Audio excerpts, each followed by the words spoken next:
করলেন যে কৃষকের মূর্তি ভাঙ্গা হয়েছে, এটা আমি আপনার কাছে প্রথম শুনলাম। কিষণ ভাস্কর্য যদি যারা ভাঙ্গে তাদের অবশ্যই আমরা আইনের আওতায় নিয়ে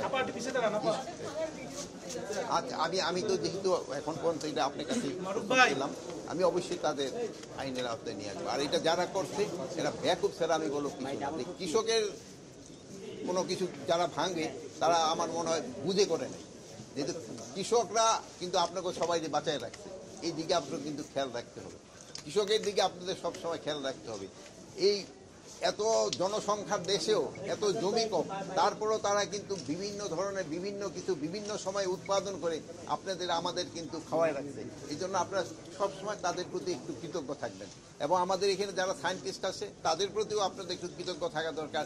তারাই কিন্তু জমি কিন্তু কমতেছে, জনসংখ্যা কিন্তু বাড়তেছে, তারপরেও কিন্তু তারা কিন্তু আপনাদের খাওয়ায় রাখতেছে।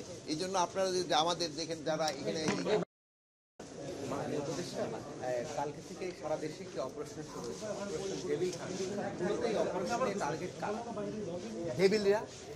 ডেভিল মানে তাহলে তো টার্গেট এটা যারা দেশকে অস্থিতিশীল করার চেষ্টা করে, এই ক্ষেত্রে যারা আইন অমান্য করে, দুষ্কৃতিকারী এবং সন্ত্রাসী, তারা এইটার টার্গেট।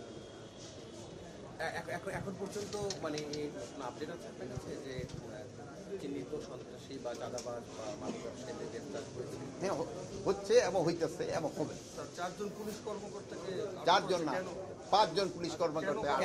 এটা তো আপনারা সবাই জানেন যে ওটা আপনাদের মিডিয়ায় কিন্তু চলে আসছে, এটা কেন তাদের আটক করা হয়েছে। আমার তো জিজ্ঞেস সকালে পেপারে হয়তো পড়ে আসছে, ওইটার ভিতরে লেখা আছে। আপনারা ভালো থাকেন। আচ্ছা, থ্যাংক ইউ। ঘটনা ঘটাইছে তাদের অনেকই আমাদের আইনের আওতায় নিয়ে আসা হয়েছে, অনেকে গিয়ে আইনের আওতায় নিয়ে আসা হয়েছে, আনা হয় নাই, তাদেরও খুব তাড়াতাড়ি আইনের আওতায় নিয়ে আসা হবে এবং তাদের যেন সর্বোচ্চ শাস্তি হয় এই ব্যবস্থা করা।